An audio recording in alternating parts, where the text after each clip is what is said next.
എല്ലാവരും മനസ്സിലാക്കേണ്ടത് നമ്മൾ കഴിക്കുന്ന ഫുഡാണ് നമ്മളുടെ ബോഡിയായിട്ട് മാറുന്നത്. നമ്മളുടെ ഫുഡിൽ നിന്ന് വേണം ഈ ന്യൂട്രീഷൻ ഉപയോഗിച്ച് വേണം നമ്മളുടെ ഇമ്മ്യൂൺ സെൽസ് നമ്മളുടെ ക്യാൻസറിനെ നശിപ്പിക്കാനും, അതുപോലെ തന്നെ നമ്മളുടെ ഈ ക്യാൻസർ തെറാപ്പി എടുക്കുമ്പോൾ നമ്മുടെ നോർമൽ സെല്ല് ഡിസ്ട്രോയിഡ് ആയി പോകുന്നുണ്ട്.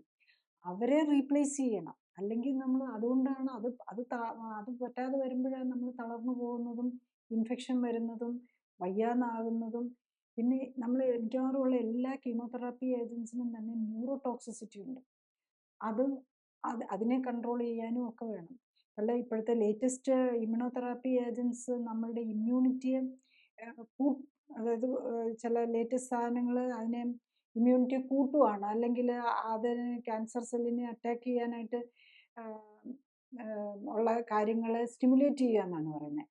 അപ്പോൾ അവരുടെ ഒരു പ്രോബ്ലം എന്താണെന്ന് ചോദിച്ചാൽ അത് ഈ ഓട്ടോ ഇമ്മ്യൂൺ ഡിസീസസ് ഉണ്ടാക്കാനുള്ള പോസിബിലിറ്റി ഉണ്ട്. സോ ഇതെല്ലാം വളരെ കോംപ്ലക്സ് ആണ്.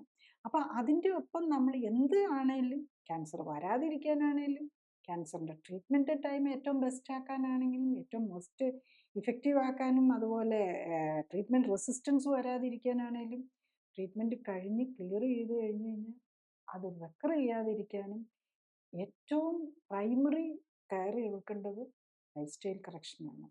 അപ്പോൾ അതൊരു സയൻറ്റിഫിക് ആയിട്ടും കറക്റ്റായിട്ടും ചെയ്യുകയാണെങ്കിൽ അതുണ്ടാക്കുന്ന ബെനിഫിറ്റ് എന്ന് പറഞ്ഞു കഴിഞ്ഞ് കഴിഞ്ഞാൽ വളരെ വളരെയധികം നമ്മൾ എന്ത് എക്സ്പെൻസീവ് ട്രീറ്റ്മെൻറ്റ് എടുക്കുന്നതിനേക്കാളും മച്ച് ഇമ്പോർട്ടൻ്റ് ആണ് ലൈഫ് സ്റ്റൈൽ കറക്ഷൻ. കൂടുതൽ അറിയാൻ ലിങ്ക് ക്ലിക്ക് ചെയ്യുക. കൂടുതൽ വീഡിയോകൾക്കായി സബ്സ്ക്രൈബ് ബട്ടൺ അമർത്തുക.